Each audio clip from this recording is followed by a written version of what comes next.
Chaos is no stranger at Grey Sloan Memorial Hospital. It's woven into the fabric of our days, lurking behind every code blue and every ringing phone. We've survived bombs, floods, shooters, impossible odds that would break most places. But we always found a way to keep going, to keep saving lives.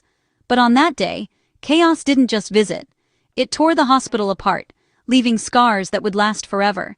An explosion from a hidden gas pocket ripped through the OR floor, shattering more than just walls. It shattered our sense of control, our belief that we could handle anything. In seconds, the controlled world of surgery became a war zone, with lives hanging in the balance and chaos reigning supreme. The blast was indiscriminate. Titles, specialties, experience meant nothing. No one was immune to the devastation. Debris rained down, alarms blared, and the air filled with smoke and fear. Every second felt like an eternity. For those nearby, the world became a blur of noise, then silence. Time seemed to stop as reality set in. The hospital's foundation, our sense of safety, was shaken to its core. Everything we thought was solid suddenly felt fragile. This wasn't just another disaster, it was personal. Our friends, our family, were in danger, and the stakes had never been higher. The shockwave of fear reached every corner, every doctor, nurse, and patient. No one was untouched by the tragedy. Those not on the floor raced toward the chaos, instincts overriding fear. The need to help was stronger than any hesitation. The question wasn't if we lost someone, but who. The uncertainty was unbearable. The aftermath was frantic searching, desperate calls, and the gut-wrenching realization of tragedy. Every moment brought new heartbreak. The hospital felt mortally wounded, its familiar halls now a maze of destruction. Nothing looked the same. This was the start of our most challenging chapter, a test of resilience like never before. We would have to find strength we didn't know we had. The story of Grey Sloan is one of survival, and this was our greatest trial yet. But even in the darkest moments, hope remained. Just before the explosion, the hospital buzzed with routine urgency. The halls echoed with the sounds of pagers, hurried footsteps, and the low hum of conversation. It was a day like any other, until it wasn't. In the OR, Dr. Monica Beltran and Dr. Jules Millin were deep in pediatric surgery, their hands steady and their minds focused, completely unaware of the danger lurking beneath their feet. Their focus was absolute, until everything changed in a heartbeat, the sterile calm of the operating room shattered by chaos. Elsewhere, Dr. Lucas Adams discovered the gas leak, sprinting through the maze of corridors to warn Dr. Richard Weber, his heart pounding with fear and urgency. He was a messenger racing against time, but his warning came seconds too late. The explosion was already inevitable, the outcome sealed by fate. The only ones confirmed safe were Meredith Grey, who was off-site at the time, and Ben Warren, likely on a call with the fire department, both spared by circumstance. Everyone else, Link Lincoln, Winston George, Owen Hunt, Teddy Altman, were in the blast zone, their lives hanging in the balance, their fates uncertain as the world changed around them. The explosion drew a brutal line, those caught in it, and those left to pick up the pieces. In an instant, the hospital was transformed from a place of healing to a scene of devastation. For the doctors in the OR, their last moments of normalcy were spent saving lives, completely unaware that their own were about to be put at risk. Dr. Beltran guided Millin, passing on her knowledge in what would be her final act, a legacy of mentorship and compassion in the face of disaster. Dr. Adams tried to be a hero, but fate was faster. His courage, though, would not be forgotten by those who survived. Their stories converged in a single catastrophic moment, a moment that would forever divide their lives into before and after. The hospital was no longer just a workplace, it was a disaster zone, and our doctors were now the patients, relying on each other for survival. The blast forced everyone to confront the fragility of life and the unpredictability of fate, as colleagues became family in the aftermath. In the chaos, the bonds between colleagues became lifelines, holding them together as they faced the unknown. The explosion didn't just destroy walls, it redefined what it meant to be part of Grey Sloan. The hospital's spirit was tested like never before. Every survivor would carry the scars, physical and emotional, of that day, reminders of both loss and resilience. The hospital's identity shifted in an instant, from a place of healing to a site of survival, where every moment was a fight to endure.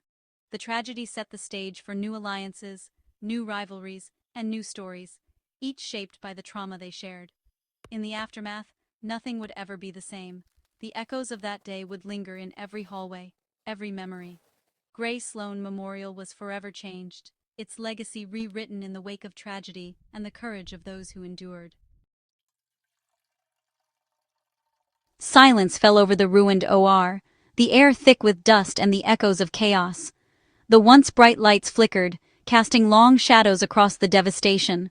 Dr. Monica Beltran was pinned, mortally wounded, her body trapped beneath the wreckage. Blood pooled at her side, but her eyes remained sharp, refusing to surrender to the pain.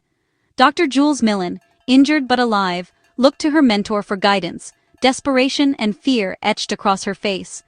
In that moment, she needed Beltran more than ever.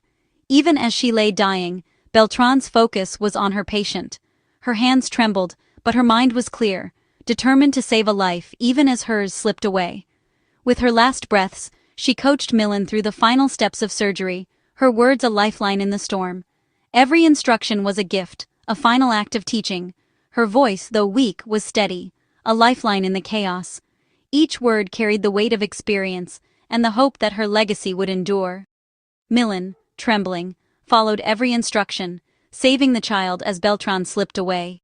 The room was filled with both triumph and heartbreak. The moment the surgery ended, grief crashed in. She had saved a life, but lost her mentor. The weight of that loss was immediate and overwhelming. Beltran's death sent shockwaves through the hospital. Colleagues struggled to process the loss of someone so vital to their world. She was more than a surgeon. She was family, a teacher, a force of nature. Her presence had shaped the very heart of Grey Sloan. Her sacrifice became legend, a final lesson in courage and selflessness. Her colleagues gathered to honor her, united in their grief and gratitude. The OR, once a place of healing, was now marked by her loss. Every corner held memories of her dedication and skill. Millin's triumph was forever shadowed by tragedy. The lessons she learned that day would stay with her for a lifetime. Beltran's legacy would live on in every doctor she taught, in every life they saved, and in every act of compassion they showed. Her final act was a reminder of the cost of heroism and the courage it takes to put others first, even in the face of death. The hospital mourned, but also found inspiration in her last moments. Her spirit became a guiding force for all who remained. In the darkest hour, Beltran's light guided them forward, reminding them that hope can survive even the greatest loss. Her memory would shape Grey Sloan for years to come, a lasting testament to her bravery, compassion, and unwavering dedication. Nearby, Dr. Atticus Lincoln was trapped under rubble, critically injured. His calls for help were faint, nearly lost in the chaos. Dr. Miranda Bailey found him first, refusing to let him give up. She was soon joined by Ben Warren, Winston Ndugu, Owen Hunt, and Teddy Altman. Together, they formed a desperate rescue team, racing against time. Owen directed the effort, Winston stabilized Link, Bailey and Teddy offered strength. They used whatever they could, bare hands, debris, to free him. After a grueling struggle, they pulled Link out, alive, but barely. He was rushed to surgery, his fate uncertain. The man who fixed bones now faced his own fight for survival. His ordeal became a rallying point for the hospital. As Link battled for his life, the staff's anxiety grew. His struggle symbolized the explosion's lasting impact. The team's unity in saving him showed the strength of their bonds. Link's fight was far from over, but he wasn't alone. Amidst the chaos, Meredith Grey's new clinic became a lifeline. The explosion forced her to open its doors early, transforming it into a triage center. Joined by Dr. Simone Griffith and new interns, Meredith led the charge. Their first patient was one of their own, blurring the line between doctor and victim. Meredith's leadership turned panic into purpose, teaching by example. The clinic became a symbol of hope and resilience, supporting the overwhelmed hospital.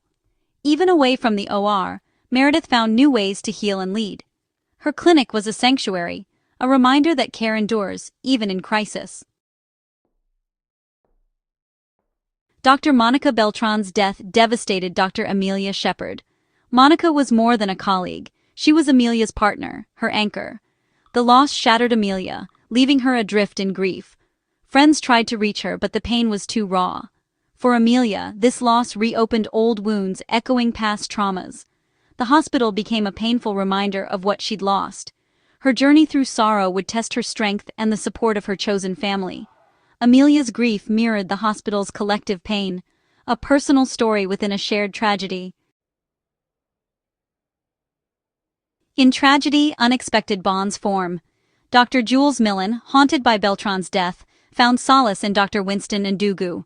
Both carried fresh wounds, hers from the OR, his from a recent divorce. Winston offered quiet support, understanding her pain. Their connection was born from shared trauma, not romance, but deep empathy.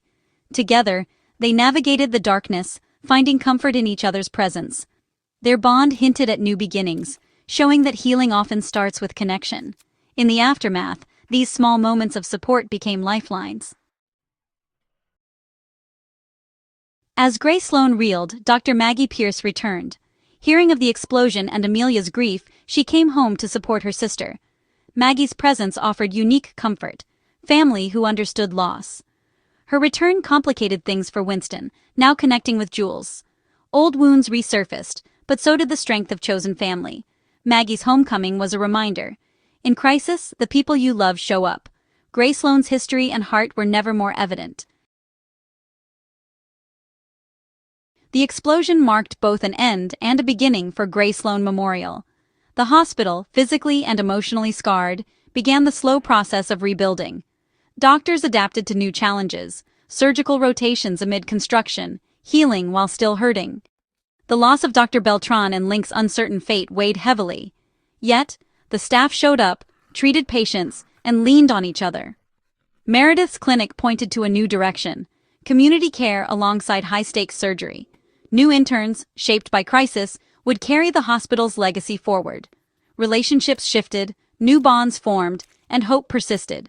Grey Sloan's story is about finding strength after devastation. The explosion wasn't the end. It was the start of a new chapter, one of healing and resilience.